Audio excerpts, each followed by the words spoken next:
బా ఎంత బాగున్నారో. ఇదిగో ఫంక్షన్ లో తిక్క తిక్క వేషాలు వేసినావు అనుకో బాగుండదు చెప్తాన్నా. మా అమ్మాయి బాగుంది, అది బాగుంది, ఇది బాగుంది కాదు.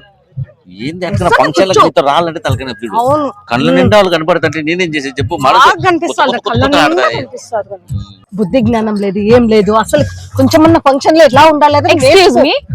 నేను ఈ చైర్ వేసుకొని ఇలా పెట్టుకుని ఇక్కడ కూర్చొని తినొచ్చా? మీకేం అభ్యంతరం లేదు కదా? దాన్నే కూర్చోండి కూర్చోండి, నాకేం అభ్యంతరం లేదమ్మా. మొదలు పెట్టినావా మూతి పళ్ళు రోలిపోతాయి. ఆయన వచ్చింది గిచ్చద్దే అబ్బా ఇడిసే తల్లి. ఆయన వచ్చి కూర్చుంది, నేనేం చేసేది? ఏంటి సార్ మేడం ఏమైనా ఫీల్ అవుతున్నారా?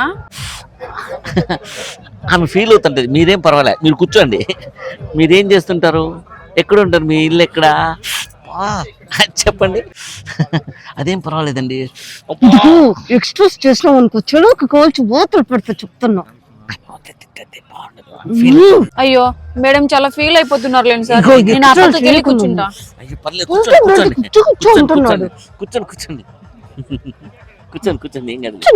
ఇదిగో నువ్వు పోతుంటే పంపి 2 నిమిషాలు పోకపోయింది అనుకో నీకు చెడుకు కోల్చి బోతలు పెడతా చెప్తున్నా. 2 నిమిషాల్లో పోవాలా చెప్తున్నా. ఫంక్షన్ లో మర్యాద తీద్దు. నేను చెప్పిన జ్యోతి మీ ఆయనకు గోకుడు ఎక్కువ అని నువ్వు నమ్మలేదు. ఇప్పుడైనా నమ్మినావా? ఇంకా నమ్మించాలా?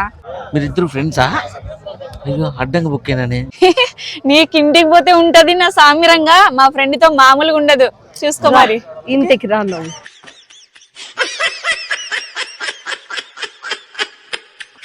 ప్రపంచ ధ్యాన దినోత్సవానికి రిజిస్టర్ చేసుకోండి మిత్రులారా.